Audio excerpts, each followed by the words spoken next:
ഇപ്പോൾ ജിന്നിന് തപസ്സുരി ചെയ്യാൻ പറ്റുമോ പറ്റൂലേ എന്നുള്ളതും ചോദിക്കാൻ പറ്റുമോ, അതൊക്കെ ഇവിടെ മറ്റ് ഗ്രൂപ്പുകൾ ഇവിടെ ചർച്ച ചെയ്യുമ്പോൾ അത് നമ്മൾ കാണുന്നുണ്ട്.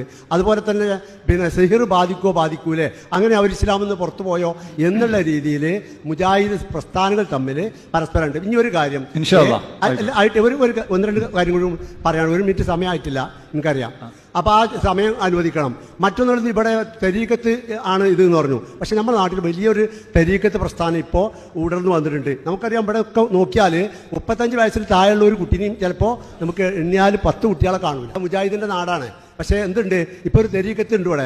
ആ തെരീക്കത്ത് എന്താ അറിയുമോ? അത് EA ജബ്ബാറിൻ്റെ തെരീക്കത്ത്, ലിയാഖത്ത് അലീൻ്റെ തെരീക്കത്ത്, ജാമിദ ടീച്ചറെ തെരീക്കത്താണ് ഇപ്പോൾ ഇവിടെ ശക്തമായിട്ട്. ഇവിടുത്തെ മുജാഹിദിൻ്റെയും ജമാഅത്തിൻ്റെയും പള്ളി പ്രസിഡന്റിൻ്റെയും സെക്രട്ടറിൻ്റെയും എല്ലാവരും മക്കൾ ഇന്ന് അതിലാണെന്ന് സജീവമായിട്ട്.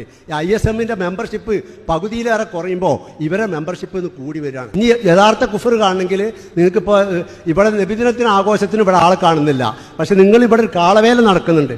ഈ മുജാഹിദിൻ്റെ നേതാക്കന്മാരെ മക്കൾ മുഴുവനും അവിടെ വണ്ടി തടഞ്ഞിട്ട് അതിൻ്റെ സമ്പത്ത് പിരിക്കാനും പൈസ ഉണ്ടാക്കാനും നേതൃത്വം കൊടുത്ത് അമ്പലത്തിലേക്ക് എഴുന്നള്ളുന്ന ഇതിൽ മുൻപന്തിയിൽ നിൽക്കുന്നത് ഈ മുജാഹിദിൻ്റെയും എൻ്റെയും ഒക്കെ മക്കളാണ് എന്ന് നമ്മൾ മനസ്സിലാക്കണം. അവിടെ നമ്മൾ പല മദ്രസകളിൽ പല പരിപാടികളും നമ്മൾ വിളിക്കുന്നുണ്ട്. നേരെ പോയി അവരെ കാണുന്നുണ്ട് ഈ കുട്ടികളെ.